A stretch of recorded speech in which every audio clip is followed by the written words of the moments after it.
Listo, entonces continuando con el tema de la clase, vamos a finalizar los principios que nos hacían falta. Esto es derechos adquiridos y condición más beneficiosa. Y entramos en materia propia del contrato de trabajo. ¿Listo? Entonces, cuando nosotros hablamos de derechos adquiridos, ¿a qué creen que hace referencia?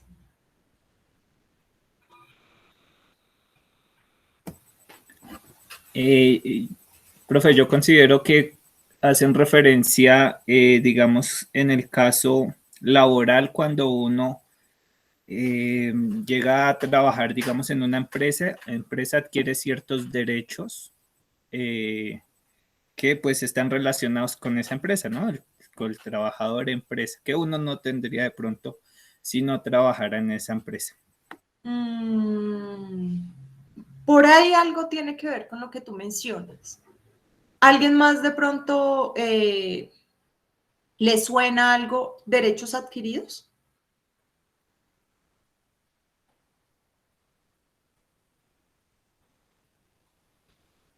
Pues que cuando el empleado entra a una empresa, ya cuenta con unos derechos como con ciertas leyes que lo acobijan a él dentro de la empresa. Podría ser eso. Bueno, imaginemos esto. Yo les fijé unas reglas de juego, ¿sí? Les dije, vamos a realizar un parcial, vamos a hacer unos ejercicios de Getty, dos parciales, perdón. Cada uno vale el 50%, ¿cierto? Ustedes al finalizar la materia, digamos un ejemplo, Sergio Ernesto, un ejemplo, y es que Sergio sacó un ejemplo 5 en el parcial, pero sacó 1 en la Getty, ¿sí? Entonces, si mis cuentas no me fallan, Sergio saca, teniendo el 50-50, sacaría 3 en la materia, ¿sí? Al finalizar ya el semestre, en la semana ya 16, ya los últimos días de la semana 16, yo subo la nota. Y oh sorpresa que la nota a Sergio le aparece en el sistema, un ejemplo, 2.8. ¿Sí? Semana 16 ya tenemos las notas. Yo le digo a Sergio, no, es que yo me arrepentí de dejarle 50-50 y yo cambié la norma y ya no vale 50-50, sino 60-40 y la Getty vale el 60%. Yo sabiendo que Sergio ya sacó 1 en la Getty y 5 en el parcial. O al revés, sacó 5 en la Getty, 1 en el parcial, y yo digo, no, yo le voy a dar más puntaje al parcial, que es lo que califica conocimientos, y son 60-40. ¿Tú qué me dices, Sergio? Ya la semana 16, ya finalizamos materia, ya, y con esa nota en el sistema. Pues como inconformismo, ¿no? Porque de pronto yo creía ya haber pasado con un 3, si fuera el caso, pero entonces al final la sorpresa del 2.8, entonces sí sería como un inconformismo por mi parte. Bueno, el principio de derechos adquiridos significa que el Estado debe respetar los derechos, ¿sí?, que adquirió una persona después de haber cumplido ciertos requisitos. ¿Qué es lo que pasa con este principio de derechos adquiridos? Nos están diciendo la norma que exige esos requisitos puede cambiar. ¿Sí? Entonces uno dice, uy, un momento, ¿cómo así? Si yo ya cumplí una regla, si yo ya cumplí unos requisitos, ¿por qué es que me van a cambiar las normas? Cuando nosotros hablamos de derechos adquiridos, es que la persona ya adquirió los derechos según las reglas de juego con las que venían jugando, ¿sí? Y así le hayan cambiado las reglas, si ya se cumplió con los requisitos, significa o implica que se le tiene que respetar y garantizar ese derecho que ya adquirió. Así la regla haya cambiado. Señor Estado, cambie usted la regla, pero a las personas que cumplieron los requisitos con la regla anterior, usted la respeta, porque ya hace parte al haber cumplido con esos requisitos, hace parte de los derechos adquiridos. En el caso de Sergio Ernesto, profesora, cambie usted la regla, cámbiela para los chicos del próximo semestre, para legislación laboral 2022, pero a mí me hace el favor y me respeta las reglas con las que yo ya jugué, con las que ya acabé la materia y por ende pasé la materia, porque ese fue un derecho que yo ya adquirí. ¿Sí? Entonces, cuando nosotros hablamos de derechos adquiridos, hablamos de esas reglas de juego, ¿sí? Más que todo se ve en materia pensional, que las normas pensionales imponen unas reglas por lo menos de tiempo y edad. Entonces, la persona tiene que en su vida laboral haber cotizado cierto periodo de tiempo que se van a ver reflejados en unas semanas de cotización y al haber cumplido la edad, entonces adquiere un derecho pensional. ¿Qué pasa? Como más o menos estamos hablando de cumplir con requisitos pensionales de 26 a 30 años de trabajo, ¿sí? En esos 30 años que yo voy a estar jugando, ahí sí, a ganarme una pensión, a ver si cuando cumpla una edad me gano la pensión, pueden cambiarme las normas. Entonces me dice, ojo, el principio de derechos adquiridos significa o implica que si la persona ya cumplió esos requisitos, se le deben mantener. Así la norma, así la regla se la cambien 3, 4 veces.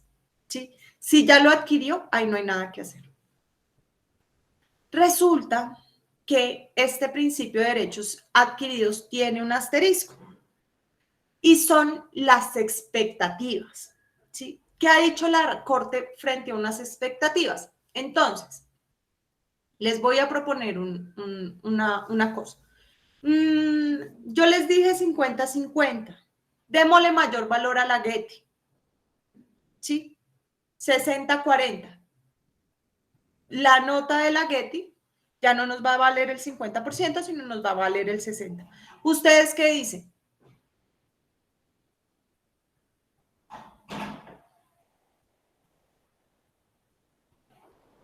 Que es aún peor, ¿no, profe? Porque si Sergio se había sacado uno en esa nota, pues. No, a hoy. A hoy que Ah, estamos en cuarta semana, cambiemos la regla. 60-40.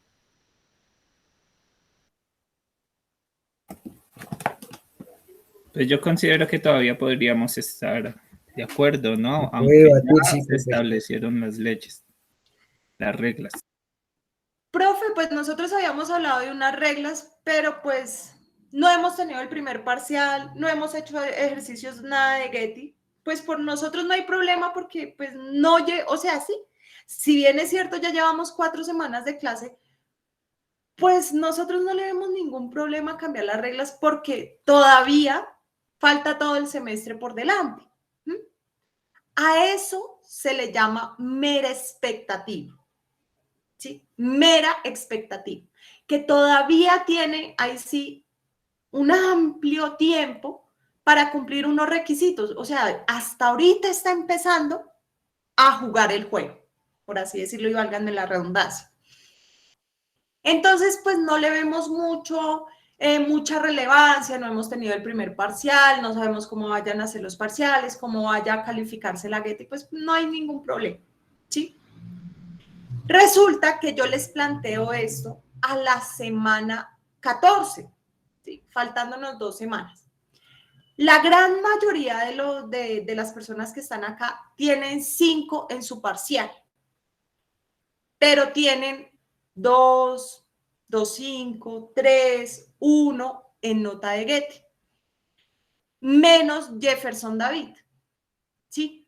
Él le pasa lo contrario. Él en el parcial sacó 2 y en la nota de Getty sacó 4. Semana 14, semana 14. El resto, la gran mayoría sacó 5 en el parcial y la nota bajita la tienen en Getty. Entonces yo les digo a ustedes, semana 14, ya con esas notas, yo les digo, hagamos una cosa, cambiemos las reglas de juego. No califiquemos 50-50, sino 60-40, 60 para parciales y 40 para Getty. ¿Qué me dice Jefferson? o no 60-40, 70-30. Ahí sí que lo sienta. Jefferson sacó, pongámoslo más crítico, 1.5 en el parcial, 4.5 en la Getty. ¿Qué me dice Jefferson?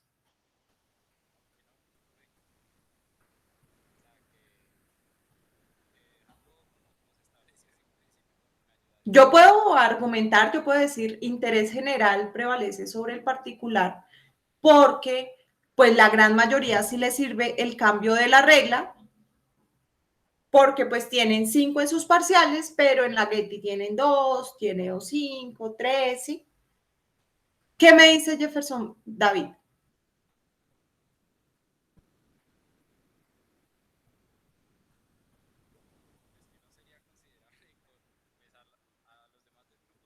Bueno, creo que está sin audio, no sé, no te escucho. ¿Alguien le quiere ayudar a Jefferson? Que se ponga en los zapatos de Jefferson.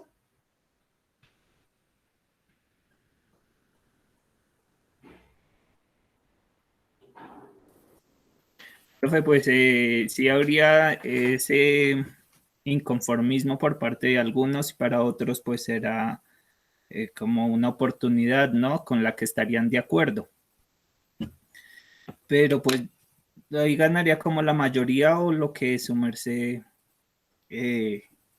decidiera, si cambia o no las reglas del juego, los porcentajes de las notas. Una cosa, yo soy el Estado.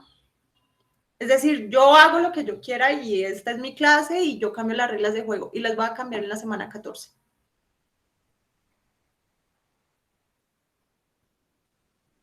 No, no es Eso justo. merced puede, ¿no? Podría hacerlo. ¿Y qué pasa con Jefferson?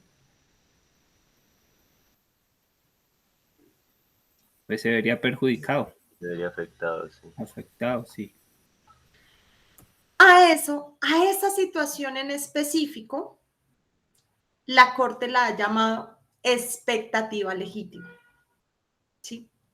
La anterior, cuando podemos cambiar las reglas de juego ahorita y nadie se va a ver afectado porque, como les digo, no hemos sacado ni la primera nota, no sabemos cómo va a ser el parcial, no sabemos en qué consiste la Getty. Bueno, sí sabemos en qué consiste, pero todavía no hemos hecho como tal el ejercicio. Entonces, ¿saben qué? Pues no hay problema, meras expectativas.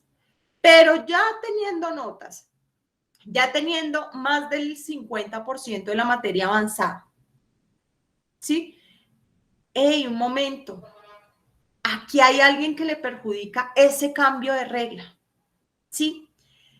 Eso, o sea, así con esas notas que tiene Jefferson, si mantenemos las reglas de juego, pasa la materia, ¿sí?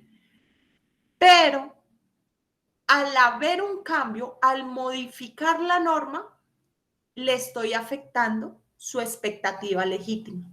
¿Qué ha dicho la Corte frente a las expectativas legítimas? Las debemos proteger, ¿sí? Así haya cambio de norma.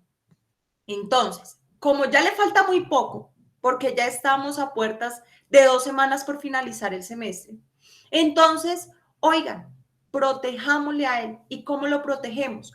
Cada que hay una reforma que cambie derechos sociales y específicamente derechos pensionales, la Constitución le impone al Estado, en aras de garantizar esas expectativas legítimas, que debe prever un régimen de transición. Se llama eso, régimen de transición. ¿En qué consiste? Que aquellas personas que les falta muy poco para cumplir esos requisitos que me exige la norma y al haber cambio, ¿sí? Pues me van a incrementar los requisitos, me van a aumentar eso que yo ya estaba a punto de acceder, que es mi derecho pensional. Entonces, el régimen de transición lo que va a hacer es garantizarme o protegerme esa expectativa legítima, ¿sí? Entonces, me dice, a estas personas que les falta muy poco, ya cambiamos la norma, ya la norma no es a los 60 años, pero a ellos que ya están a punto de cumplir 60, les vamos a mantener las reglas de juego anteriores a pesar de que fue derogada, ¿sí? Para los que tienen meras expectativas, sí les cambiamos las reglas de juego. A ellos que sigan trabajando, les falta todavía mucho para hablar de expectativas legítimas, ellos están lejos, ¿sí? Más bien que sigan trabajando, sigan produciendo, y pues a ellos no se les va a ver afectado su expectativa. Pero a los que ya les falta muy poco, sí, que entonces uno ya empieza, uy, ya en 2 añitos me pensiono, ya empiezo como a hacer planes para disfrutar de mi retiro y obtener un ingreso por ese retiro, entonces a ellos sí los vamos a proteger. ¿Y a través de qué mecanismo se protege? Del régimen de transición de las normas, ¿sí? Que fueron derogadas. Ese régimen, entonces, como les decía, se aplica de la forma en que, a pesar de que nos derogaron la norma, a pesar de que nos cambiaron las reglas de juego, a aquellos que tienen expectativas legítimas, les vamos a seguir aplicando esa norma derogada. Les vamos a seguir aplicando esas reglas de juego que cambiaron. ¿Listo? A ellos les aplicamos el régimen de transición, la norma anterior. Y a los otros, pues sí le seguimos aplicando o le vamos a cambiar y le vamos a aplicar la norma nueva. Esa es la implicación que tiene este principio de derechos adquiridos. Eso no lo hacen muy seguido. De hecho, estamos a puertas de una reforma pensional. A las mujeres nos exigen 57 años, a los hombres 62, para ambos 1.300 semanas, que se traducen más o menos a 26 años de cotización. Pero estamos a puertas porque se viene una reforma pensional que va a aumentar tal vez edad y también semanas de cotización, ¿sí? ¿Quiénes van a estar protegidos en un régimen de transición? Expectativas legítimas. Los que le hacen falta muy poco la edad pensional o las semanas de cotización, a pesar de que les cambien la norma, les van a seguir aplicando la que se viene aplicando. Profe, Sí, señor. ¿a qué se refiere con semanas de cotización? O sea, ¿las aumentan? Sí, por lo general cuando hacen reformas pensionales es porque el sistema pensional está sin recursos. ¿Y cómo se acceden a los recursos? Las semanas de cotización son esa cotización que mi empleador o yo como trabajador independiente realizo al sistema de pensiones, ¿sí? Entonces yo tengo que pagar de forma mensual una cotización, es decir, un dinero al fondo de pensiones para que él pueda subsistir. Actualmente hay un déficit pensional porque es más el dinero que se paga en temas de pensiones y menos lo que se recauda. Entonces, ¿qué necesitan ellos? Pues más recaudo. ¿Y cómo lo hacen? Ampliando las semanas de cotización. Un mes, cuando yo cotizo un mes de cotización, el mes se me representa en 4.79 semanas, ¿sí? Casi 5, no alcanzan las 5. Entonces, hagamos cuentas. Si a mí me exigen 1.300 semanas, al año se me representan como en 52, algo de semanas, ¿sí? Entonces, yo necesito cotizar al sistema, es decir, aportar al sistema de pensiones alrededor de 26 años para cumplir con las 1.300 semanas. Entonces, si yo empiezo a trabajar, un ejemplo, a los 20 años en un empleo formal que me permita realizar semanas de cotización, ¿sí? que me permita realizar los aportes al sistema pensional, entonces yo estoy hablando que son más o menos 37 años de trabajo, ¿sí? Más que suficiente para cumplir con las semanas requeridas. Porque la edad mínima para una mujer es 57 años. Para los hombres se aumenta, es 62, pero para ambos, independientemente de si es hombre o es mujer, las semanas de cotización son las mismas, 1.300.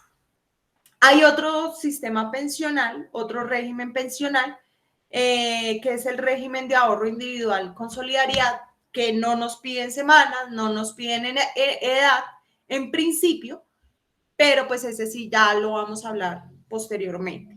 ¿Listo? Entonces, Derechos adquiridos no me pueden cambiar las reglas de juego. Y abro paréntesis. No voy a cambiar las reglas de calificación de la materia. Sigue siendo 50-50.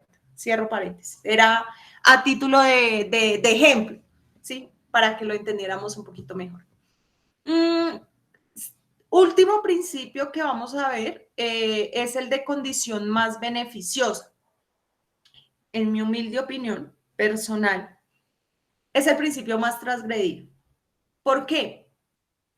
La condición más beneficiosa implica que las normas laborales y sociales son válidas siempre y cuando impliquen un progreso. ¿Sí? Este principio de condición más beneficiosa también se conoce como el principio de progresividad, que los derechos laborales se modifiquen siempre al progreso de la parte débil, al progreso de los trabajadores, a conseguir más derechos de los que ya tenían. Ya de ahí a que esto se cumpla por parte de nuestros honorables congresistas, pues uno como que lo ve, ¿sí? Porque siempre que hay una crisis, eso es culpa de los trabajadores, eso vamos a recortar derechos laborales, eso no les estamos pagando mucho por acreencias laborales y pues sufren los derechos laborales y sociales. ¿Qué es lo que pasa? Que es que los derechos laborales y sociales, cuando yo hablo de derechos sociales, hablo de pensión, de salud, de seguridad social, riesgos laborales, sí, de esas normas que implican protección social, evitar que la población caiga en pobreza extrema, en condiciones de pobreza extrema. ¿Qué es lo que pasa? Cuando nosotros hablamos de derechos laborales, se ha establecido que históricamente esos derechos laborales se han obtenido a través de grandes luchas. O sea, nosotros hace un siglo no hablábamos de jornada mínima, nosotros no hablábamos de días de descanso, ¿sí? ¿Cómo se consiguieron estos derechos? A través de precisamente luchas sociales, ¿sí? Grupos de trabajadores que se encontraban en situaciones laborales precarias, que pues desafortunadamente incluso fueron condenados a muerte por estas revueltas o estas luchas sociales, y ahí es donde se consiguen estos derechos, ahí es donde empezamos a hablar de salario mínimo, empezamos a hablar de regímenes de descanso, de horas extras, ¿sí? De trabajos nocturnos, de la prohibición de trabajo de menores. Entonces, se establece que, pues, que gracias a esas luchas tenemos los derechos que tenemos, por lo tanto, el Estado no puede andar haciendo recortes, ¿sí? De allí que exista el principio de condición más beneficiosa, que siempre que haya una modificación o siempre que se vaya a cambiar una norma de tipo laboral y social, pues tienda a mejorar esas condiciones que ya se habían logrado. Lastimosamente, pues nosotros ahí sí por eso seguimos como en las luchas que seguimos, porque pues vemos que no es del todo así, que siempre tratan es como más bien de modificar los derechos laborales de tal forma que vayan en pro del empleador cuando debe ser lo contrario.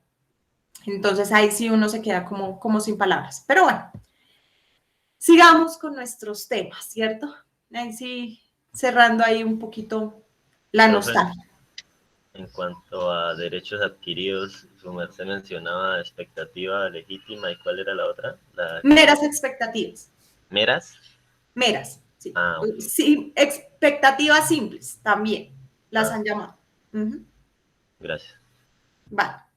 Entonces, ¿qué tenemos con el contrato de trabajo? ¿Qué nos dice la norma?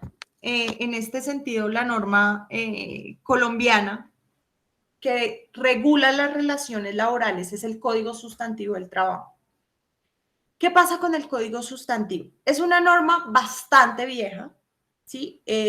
Fue expedida por allá en un decreto presidencial del año 1950. Entonces empezamos que la norma laboral es expedida a la luz de la Constitución de 1886. Hay cambio de Constitución en el año 1991.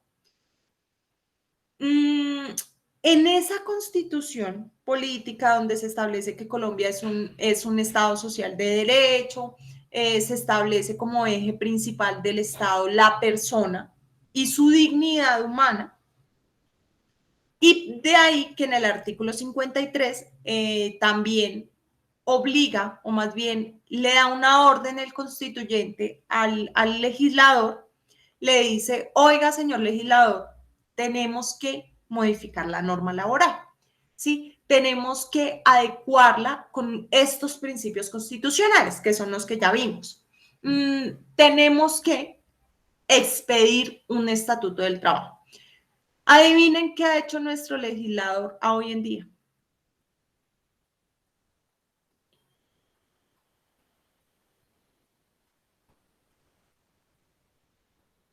¿Qué creen que hizo el legislador con esa orden?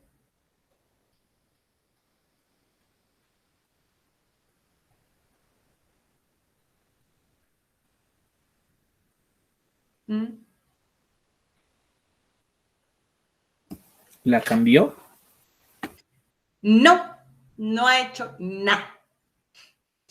No se ha expedido hasta el momento, después de 30 años, seguimos sin estatuto del trabajo.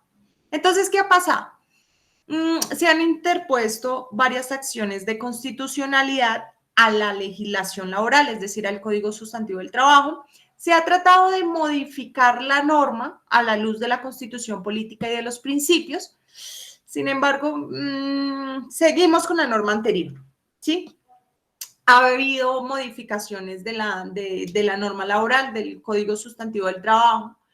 Algunas recortan derechos, otras no, pero pues seguimos con una norma antigua, ¿sí? Y a la luz de la otra Constitución, que es como lo más grave. De ahí que haya normas como el subsidio de incapacidad temporal por enfermedad de origen común, en la que se prevé que incluso la EPS puede pagar un subsidio del 50% del salario, o sea, ¿quién vive con el 50% del salario? ¿Sí? Entonces uno dice, uy, hijo de machica, esperen. ¿Por qué esto sucede? Pues porque la norma laboral está a la luz de la anterior Constitución. Las figuras que vamos a ver están todas en el Código Sustantivo del Trabajo. Sí, allá la pueden encontrar. Cuando nosotros hablamos de contrato, nos establece que es aquel que se suscribe entre dos partes, ¿sí? Hay dos partes en el contrato de trabajo. Por un lado está el empleador que se va a beneficiar de la prestación del servicio de la otra parte del contrato, que es el trabajador. Con la persona del trabajador, nos dice el Código Sustantivo, solo es trabajador aquella persona natural. O sea, solo puede ser trabajador una persona, un ser humano, una persona que haya nacido, que tenga las características propias del ser humano. Solo puede ser ella el trabajador. Y por el lado del empleador, nos dice el Código Sustantivo, puede ser una persona natural, una persona jurídica, ¿sí? Puede ser un ser humano, también puede ser un empleador, o incluso puede ser una persona ficticia, ¿sí? Una empresa, una persona de derecho público, de derecho privado, ¿sí? Pero que no tiene la característica de ser humano. Puede ser el empleador, ¿sí? Dos partes del contrato, empleador, trabajador. Trabajador, solo persona natural, ser humano, ¿sí? Con dignidad humana. Empleador, sí puede ser natural o jurídica, dice el Código Sustantivo. ¿Qué elementos tiene el contrato de trabajo? Son 3 y están en el artículo 23 del Código Sustantivo. Nos dice, debe haber una prestación personal.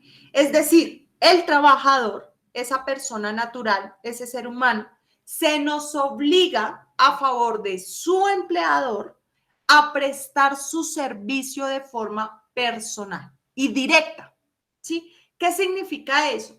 Que quien cumple esas funciones es ese trabajador contratado. Él no puede delegar las funciones a las cuales fue contratado a un tercero, porque la prestación del servicio debe ser personal. Entonces, regálenme un segundo.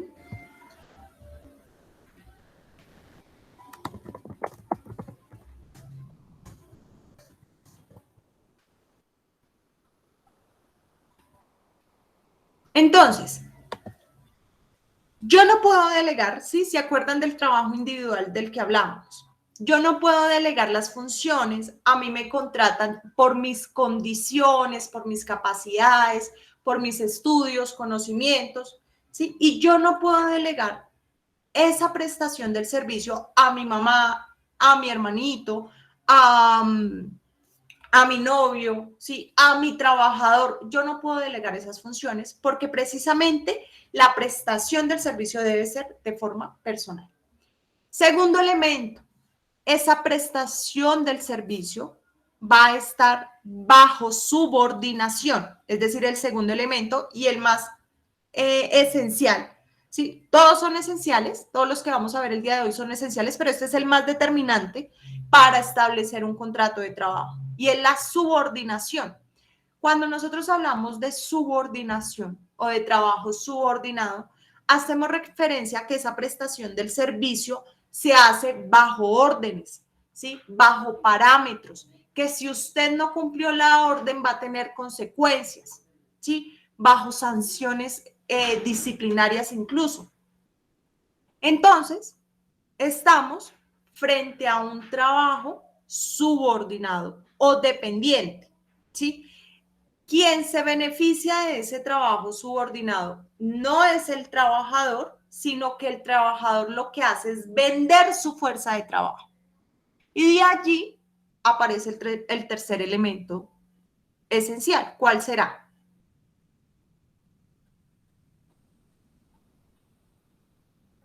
¿Cuál será ese tercer elemento esencial?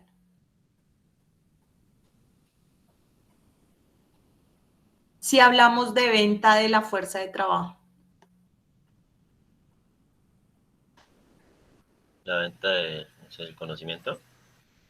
El reconocimiento por esa labor ejercida. La remuneración, ¿cierto? El salario. Que esa prestación del servicio sea remunerada. Tres elementos esenciales del contrato de trabajo. Prestación personal del servicio, subordinación, ¿sí? Y remuneración. Tres elementos. Profe, y si no hay subordinación, no hay contrato de trabajo. Profe, si la prestación personal del servicio no fue de forma directa, sino que mandaba al sobrino, no hay contrato de trabajo. Profe, si lo hacía al gratín, no conozco la primera persona que trabaje gratis, pero bueno, la hacía al gratín. No hay remuneración, no hay contrato de trabajo, ¿cierto? Entonces, tres elementos esenciales, indispensable tenerlos en cuenta, indispensables que aparezcan para que haya contrato de trabajo. Ah, profe, pero es que no hay contrato escrito. No importa. Si existen estos tres elementos, hablamos de contrato de trabajo. Profe, es que hay contrato escrito, pero en el contrato escrito quedó por sentado que esto no era un contrato de trabajo y yo me puse a mirar que había órdenes, que yo cumplía un horario, que yo prestaba de forma personal, porque mejor dicho, ni por el, perdónenme la expresión, ni por el chiras yo podía mandar a alguien a hacer lo que yo hago. Y pues a mí me pagaban por eso. Entonces, pues, su merced nos dijo en clase que eso era contrato de trabajo, pero el documento que nosotros firmamos dice otra cosa, dice que no es contrato de trabajo en negrita, con mayúscula sostenida, con letra más grande, dice, esto no es contrato de trabajo. No importa, es contrato de trabajo. ¿Sí? Porque la norma está prevista para que prevalezca la relación laboral por encima de esas formalidades, de esos contratos firmados, de esas estipulaciones que quieren simular y hacer negar la existencia de un contrato de trabajo, cuando la realidad nos dice a que estamos en la presencia de los 3 elementos esenciales y como consecuencia de esos 3 elementos esenciales hay contrato de trabajo.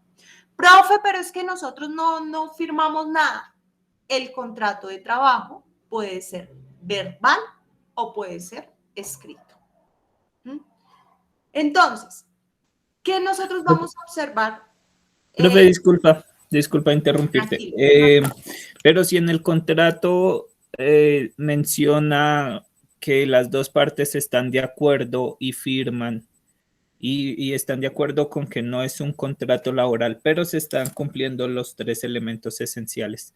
Pero ellos firmaron de que sí, soy consciente de que esto no es un contrato laboral, pero sí se cumplen los elementos esenciales. Ahí se cumple la ley, o sea, la ley estaría por encima de mi consentimiento que yo firme por decir sí. Sí, por 2 principios. Realidad sobre las formalidades, ¿sí? El principio de realidad jurídica que vimos y el principio de irrenunciabilidad, ¿sí? Recuerda que así yo renuncie ahí sí como diría cierto personaje hace un tiempo, le firmo en mármol si quiere. Eso no tiene ninguna validez. Entonces no se preocupen, ustedes pueden firmar lo que quieran, pero no con la firma o no con la manifestación van a desdibujar un contrato de trabajo. ¿Sí? Ahí se puede reclamar contra... No, y es que pasa, o sea, la realidad en este país es que como no hay tanto empleo, ¿sí? Como las condiciones de desempleo son altas, incluso no hay trabajo formalizado, lo que hacen es, ¿usted necesita el trabajo? Sí, firme aquí. Ah, bueno, yo firmo aquí, pero no tiene derecho a prestaciones sociales, no tiene derecho a descansos, no tiene derecho a que yo le pague la seguridad social, porque esto no es un contrato de trabajo. Usted es independiente, usted es autónomo, ¿sí? Ah, pero ¿qué pasa si yo entonces no llegué a las 7 de la mañana cuando usted me dijo que tenía que llegar? Ah, le descuento la hora, porque es que usted llegó a las 7:15 y ya no le puedo pagar una hora de trabajo. No. Ah, pero es que yo me enfermé y entonces falté tal día. ¿Cómo así que va a faltar al trabajo? No, señor, usted no puede faltar al trabajo. Ahí hay elementos de subordinación, ¿sí? Porque la regla general es que haya prestación del servicio y hay remuneración. ¿Qué pasa con esta situación? Vamos a ver el tercer elemento, casi que en el 85-90% de las relaciones de prestación de servicio son contratos realidad. Eso, así lo ha llamado incluso la Corte, contrato realidad. ¿Qué significa? Que a pesar de que haya un documento o a pesar de que haya un contrato de otra naturaleza, lo que la realidad nos demuestra es el contrato de trabajo. Y se puede demandar, se puede exigir las prestaciones que al trabajador no le pagaron. ¿Sí? Profe, pero es que el trabajador nos aceptó el consentimiento. Sí, pero ese consentimiento no fue libre, no fue voluntario. Ustedes pregúntenle a un trabajador, oiga, ¿será que a usted no le sirve eso de la prima de servicios? ¿Qué le va a decir el trabajador? Uy, ¿cómo que no me va a servir? No es que es plata que yo recibo a mitad y a fin de año. ¿Sí? Ah, pero si usted me exige la prima de servicio, no hay trabajo. Ay, no. ¿Sabe qué? ¿Sabe que ya cambió de opinión? No, a mí no me sirve la prima de servicios. Me sirve más el trabajo. Entonces, ese consentimiento supuestamente libre y voluntario realmente está atado a una condición de necesidad y no podemos hablar de autonomía de la voluntad en esos casos. Y eso lo sabe la ley y para ello, entonces está encaminado esto. Prevalece más esa relación laboral en los acontecimientos, en la realidad, que los contratos firmados. Inclusive, les boto el dato, el artículo 24 del Código Sustantivo del Trabajo consagra una presunción de laboralidad. Ya les escribo, ahí sí, cómo es que lo dice el Código. presunción de laboralidad. ¿En qué consiste esa presunción de laboralidad? Aquel trabajador, ¿sí?, que demande una simulación en las formalidades, que demande la existencia de un contrato de trabajo pese a haber firmado o pese a haber acordado otra clase de contrato, y que realmente se vean los tres elementos, en un proceso judicial se le libra de demostrar la subordinación. El artículo el artículo 24 del Código Sustantivo, que nos consagra esa presunción de laboralidad que les dejé ahí en el chat, nos dice que el trabajador solamente debe probar la prestación personal del servicio. Es decir, que él utilizó su fuerza de trabajo, que él fue todos los días al lavadero, un ejemplo, todos los días al lavadero, ¿a qué? A lavar carros. ¿Sí? No demuestre nada más, no pruebe nada más. El artículo 24 dice que ante esa prestación personal del servicio hay contrato de trabajo. Presumimos la existencia del contrato de trabajo. Señor trabajador, tranquilo, no pruebe subordinación, no pruebe órdenes. Enfóquese solamente en probar prestación personal del servicio. Y la gran mayoría de los empleadores cometen ese gran error, sobre todo aquellos que no están asesorados por abogados laboralistas. ¿Qué es lo que pasa? Ellos cometen el error de decir, sí, él me prestó el servicio, pero ese servicio era independiente. No prueban la independencia, sino dicen, aquí tengo el contrato de prestación de servicio, aquí tengo el documento donde él acepta que no es contrato de trabajo, negrita, mayúscula, con letra más grande, mire, aquí está. El juez les va a decir, pues no ve que usted aceptó la prestación personal del servicio y aquí opera el artículo 24 y ahí no hay nada que hacer. Apague y vámonos, el trabajador ya le ganó el proceso. Entonces, ojo, futuros empleadores, con disfrazar relaciones realmente de trabajo, contratos de trabajo, en otras clases de contratos, y ahí sí los van a condenar es a pagar unas sumas de dinero mayores de las que pudieron haber pagado en la ejecución del contrato de trabajo. ¿Listo? No sé si hay alguna duda. ¿Qué artículo era, profe, de presunción de laboralidad? 24. Código Sustantivo del Trabajo. Artículo 24. Gracias. Entonces, vamos al siguiente tema, que es la concurrencia y coexistencia de contratos, y lo dejamos hasta ahí. ¿Listo? Hay dos figuras que aparecen también en el contrato de trabajo. Este es en el artículo 26 y 27 o 25 y 26. Se me escapa la exactitud, pero más o menos son así. Que nos determina la concurrencia y la coexistencia. Suenan similares, pero son diferentes. Cuando nosotros hablamos de concurrencia, significa que una persona puede tener con su empleador un contrato de trabajo propio de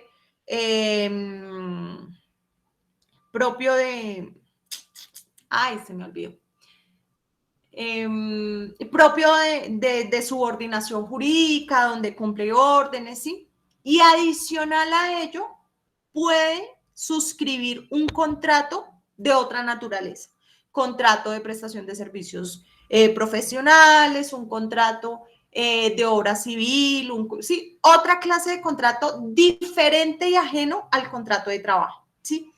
Y que realmente sea para otras funciones.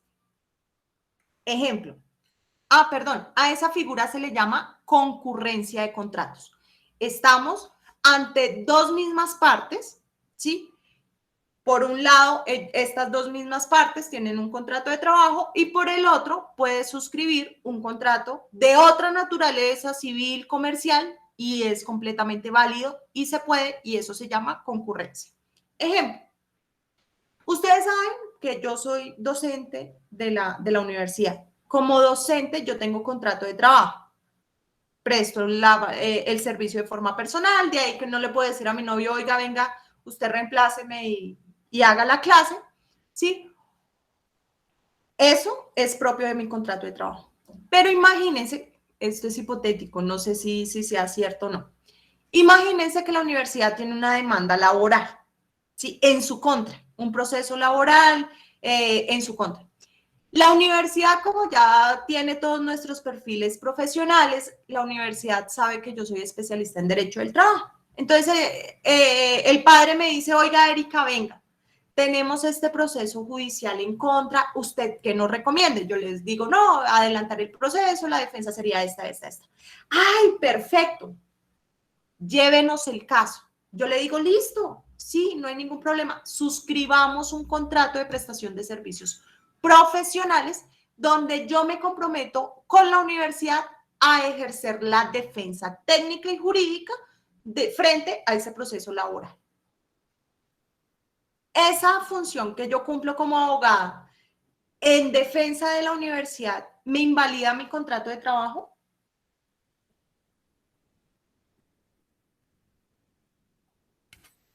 No se lo invalida porque es una concurrencia, ¿no? Es una concurrencia, ¿sí? Concurrencia, dos contratos, uno de trabajo, otro de otra índole, de otra naturaleza, concurrencia de contratos. Coexistencia de contratos. Entonces, cuando nosotros hablamos que dos contratos coexisten, es porque los contratos son de la misma naturaleza. Y cuando hablamos de coexistencia en el derecho laboral, es porque un trabajador tiene dos o más contratos laborales con dos o más empleadores. ¿Sí? Un ejemplo, yo soy docente de vuelvo y digo hipotético, yo solo soy de acá de la universidad, soy docente de la Juan de Castellano, soy docente en la Santo Tomás, soy docente en la UPTC. ¿Qué me dice el Código Sustantivo del Trabajo? Puede haber coexistencia de contratos, ¿sí? Haciendo referencia a que se tratan de mismos contratos de la misma naturaleza, con diferentes empleadores, siempre y cuando el trabajador pueda con esas obligaciones, es decir, que pueda estar cumpliendo las obligaciones a los dos o más empleadores que tiene y que no haya cláusula de exclusividad, ¿sí? Cuando nosotros hablamos cláusula de exclusividad, es que mi empleador me dice, como usted es mi trabajadora, usted no puede suscribir contratos de trabajo con personas diferentes pues a mí que soy su empleador, ¿sí? Entonces yo quedo atada frente a esa cláusula de exclusividad y me impide hacer coexistencia de contratos. ¿Qué pasa aquí? Es válida la cláusula de exclusividad, sin embargo, no me puede impedir para todas las labores. ¿Qué significa eso? Es que yo tengo el contrato de trabajo y ahí tengo una cláusula de exclusividad que me impide ser docente en otras universidades. Un ejemplo. Pero resulta que yo en el día soy una y en la noche soy otra, ¿sí? ¿Será que esa cláusula de exclusividad me aplica para el siguiente caso? Analiza. Yo soy docente, en el día tengo cláusula de exclusividad y en la noche, porque pues tengo unas deudas que mejor dicho que estoy que me tienen hasta el cuello, entonces conseguí otro trabajo. ¿Cuál es mi otro trabajo? Soy mesera en el bar de al lado de mi casa. Sí. Al ser mesera, tengo contrato de trabajo. ¿Será que esa cláusula de exclusividad me impide para ser mesera?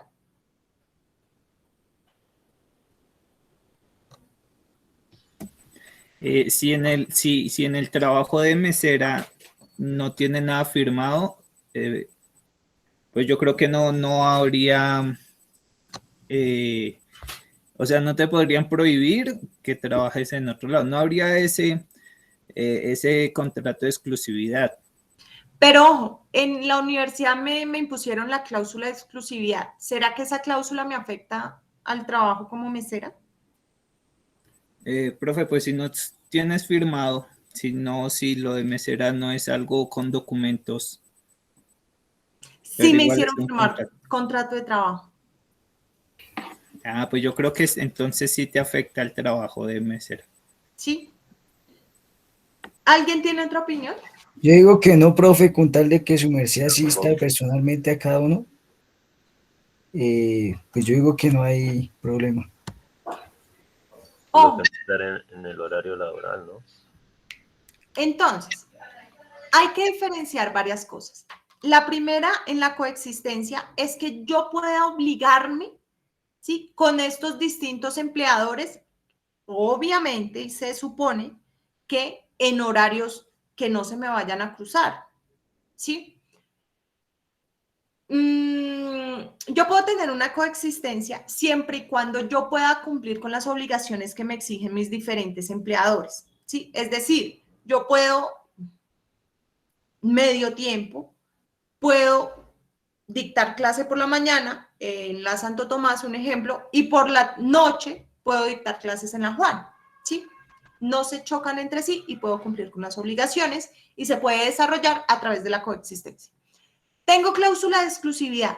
Ojo, en la cláusula de exclusividad deben consignar cuáles son esas funciones que van a tener exclusividad, ¿sí? Es decir, a mí no me pueden prohibir conseguir otro trabajo completamente diferente y con funciones distintas, porque pues prácticamente entonces estaría esclava solamente a un empleador, ¿cierto? Y si yo necesito más ingresos y los ingresos que me da mi empleador no son suficientes para solventar mis necesidades básicas, entonces ahí ya la cosa me cambió, ¿cierto? Entonces me dice, la cláusula de exclusividad va es con respecto de las funciones, no de la persona, ¿sí? Así que yo puedo tener una cláusula de exclusividad con la universidad frente a mis funciones de docencia, ¿sí? Pero tener otro tipo de contratos con unas funciones completamente distintas y ajenas a lo que me prohibieron que podía contratar. ¿Listo? Por fortuna nuestra profesión es libre, es de aquellas que son profesiones liberales y en muy pocos casos se ve eso de la exclusividad.